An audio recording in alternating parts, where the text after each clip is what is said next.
ሕፃኗ ልጅ ከእንቅልፏ ስትነቃ አንሶላዋ እንደረጠበ ተመለከተች። ፍራሹ ላይ ሽንቷን ለቀው ነበር።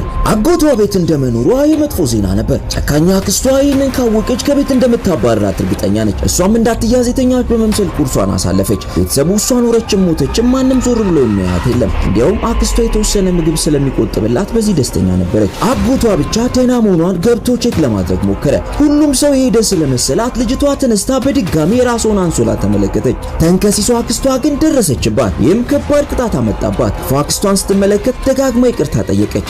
አክስቷንም ከቤት እንዳታባረራት ለመነቻት። ብዙ ልመና በኋላ አክስቷ ልመናዋን ተቀበለቻት።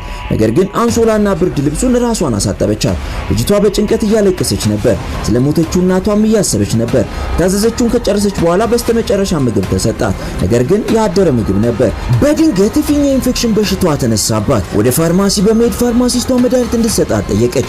ፋርማሲስቷም ግንባሯን ስትነካ ከባድ ትኩሳት እንዳለባት ተረዳች። ልጅቷንም ቤተሰቦቿ በፍጥነት ወደ ሆስፒታል ሊወስዷት እንደሚገባ ነገረቻት። ልጅቷ ግን የአክስቷን ጸባይ ታውቃለችና ጉዳዩን መናገር አልፈለገችም። ፋርማሲስቷንም ዝም ብላ መድኃኒቱን እንድትሰጣት ጠየቀቻት።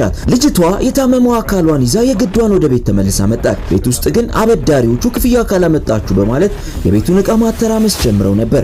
ምንም የሚጠቅም ዕቃ ስላላገኙ ሕፃኗን ተሸክመው ይዘዋት ሄዱ። አክስቷን ባሏ ሲመጣ እንዳይቆጣት ስለፈራች ሰዎቹ ልጅቷን እንዳይወስዱ መለመን ጀመረች። ነገር ግን የራሷ ልጅ ከትምህርት ቤት መጣች። ከዚያም የራሷ ልጅ እንዳይወስዱባት ስትል አክስትየው በሩን ዘግታ ልጅቷን እንዲወስዱ ፈቀደችላቸው። አበዳሪዎቹም ሕፃኗን ይዘዋት ሄዱ። በመንገድ ላይ ልጅቷ ሽንቷን እንደወጠራት ተናገረች። ለሽንት እንዳቆሙላትም አምልጣቸው ሄደች። ልጅቷም ላይ ሊደርሱባት ሲሉ አንድ መልካም ሴት እያለፈች ልጅቷ ሴትየዋ መኪናው እንድታቆምላት ለመነቻት። ሴትየዋም ሰዎቹ ልጅቷን እያሳደዱ መሆኑን ስትመለከት በሩን ከፍታ ልጅቷን አስገባቻት። ልጅቷንም ይዛ ከቦታው ተፈተለከች። ልጅቷ ማምለጧን ስትረዳ በደስታ ፈገግ አለች።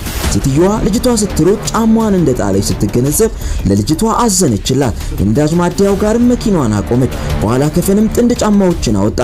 ለልጅቷም አጠለቀችላት። ካፌ ወስዳም ጁስ ገዛችላት። ሴትየዋ ዱያንግ እንደምትባል ለልጅቷ ነገረቻት። የልጅቷንም ስም እድሜዋ ስንት እንደሆነና የት እንደምትኖር ጠየቀቻት።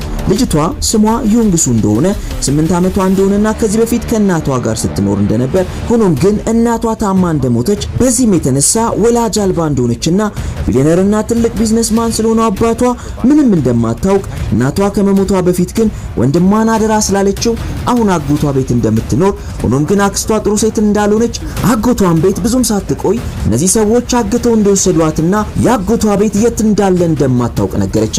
ዱያንግ ዩንግሱንን በቅድሚያ ወደ ፖሊስ ጣቢያ ወሰደቻት። እዚያ ካስመዘገበቻት በኋላ ዩንግሱ እዛ እንድትጠብቅ ነግራት ከዚያ ልትወጣ ስትል ሁለት ወንጀለኞች በፖሊስ ተይዘው ሲገቡ ተመለከተች። ዩንግሱን በዚህ ሁኔታ እዛ ትታት መሄድ አልፈለገችም። በመሆኑም ወደ ራሷ ቤት ልትወስዳት ወሰነች። በመንገድ ላይ የሄዱ ዩንግሱ ከእናቷ ጋር ትኖርበት የነበረው የድሮ ቤቷን ስትመለከት ዱያንግ ወደዚያ እንድትወስዳት ጠየቀቻት። ወደ ቤት ከገባች በኋላ ዩንግሱ በቀጥታ ቆጥ ላይ ነበር የወጣችው። ይሄ የሷ ድብቅ ክፍል ነበር። ከእናቷ ጋር በርካታ ትውስታዎች እዚህ ክፍል አሉ። ሁሉንም ነገር በቦታቸው ስታገኛቸው ዩንግሱ በደስታ ፈገግ አለች። ዱያንግም የዩንግሱን ሁኔታ ስትመለከት አንጀቷ ተላወሰ። በኋላም ወደ ራሷ መኖሪያ ቤት ወሰደቻት። ለዩንግሱ ጣፋጭ ምግብ ሰራችላት። ዩንግሱ ከዚህ በፊት አይቶ የማታውቀውን ጣፋጭ ምግብ ስትመለከት ፊቷ ፈካ። በታላቅ ደስታ ምግቡን ተመገበች። ዱያንግም በጣም ደስ ስላላት ተጨማሪ እንድትበላ ጠየቀቻት። ሆኖም ዩንግሱ ሆዷን ይቆርጣት ጀመር። ዱያንግ ፈጥና ወደ ሆስፒታል ወሰደቻት። ሐኪሞቹ አስፔቲክሳይቲስ የተባለ የፊኛ ኢንፌክሽን እንዳለባት ነገሯት። ወዲያውም ከፖሊስ ጣቢያ ተደውሎ የዩንግሱ አጎት እንዳገኙት ነገሯት። አጎትየውም ወደ ሆስፒታል መጣ። ዱያንግንም ሲመለከት ጎንበስ እያለ እጅ በመንሳት አመሰገናት።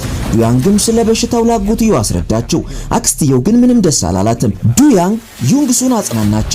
እረፍት እንድታደርግም ከመከረቻት በኋላ ቦርሷን ይዛ ወጣች። ሆኖም ግን ከበሩ ብዙም ሳትርቅ አክስትየው ባሏን ስትወቅሰው ሰማች። የኛ ድህነት ሳያንሰን አሁን እቺ ልጅ በመታመሟ ብዙ ገንዘብ ልናወጣ ነው እያለች አማረረች።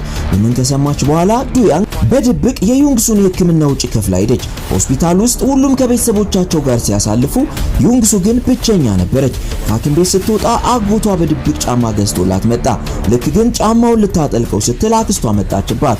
በባሏም በጣም ተናደደች። ባሏም ሊያስረዳት ሲሞክር አፉን አዘጋችው። ጫማውንም ከባሏ ተቀብላ ለራሷ ልጅ ሰጠቻት።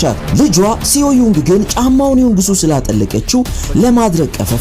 ስለዚህም ጥላቸው ሄደች። ከቀናት በኋላ አክስትየው ጉንፋን ይዟት ታማተኛች። ዩንግሱ ደግሞ መድኃኒት ገዝታ ትኩስ ገንፎ በመስራት ልትንከባከባት ሞከረች። አክስትየው ግን ዩንግሱ ምንም እየሰራች እንዳልሆነ ወቀሰቻት። ሆኖም ያመጣችላትን ገንፎ ለመብላት ተነሳች። ልክ ልትጎርስ ስትል በድንገት ዕቃ ሲሰበር ድምፅ ተሰማ። አክስትየው በሽታው ለቀቃት። እየሮጠች ስትመጣ የማሩ ማስቀመጫ ተሰብሮ አገኘችው። ዩንግሱ ድሮ እሷ ስትታመም እናቷ እንደምትሰራላት አይነት መድኃኒት ለመስራት አስባ ያጎቷ ልጅ ማሩን እንዲያወርድላት ስለጠየቀችው እያወረደላት እያለ በአጋጣሚ ተሰበረበት።